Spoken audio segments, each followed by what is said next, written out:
How to use Airbnb Flexible Date Search. First of all, open the Airbnb application on your device itself. Now, what you're going to do is tap on Start Your Search, that is the search bar. Now, select your destination, for example, Bangkok. Hit search. Now, here you'll find the calendar. You can either choose a specific date that you want to visit or tap on Flexible.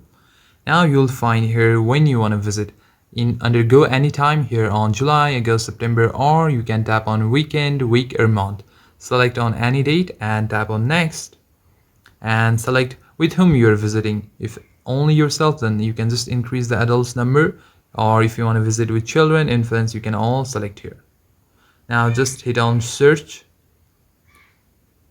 Now you'll find your results. In this way you can easily use flexible date search in the Airbnb app. Now you can easily select any hotels that you want to reserve and see different option and see different price range. Thank you for watching this video, guys. Hope you find this very useful. If you have any comments or any queries, then please do comment down below.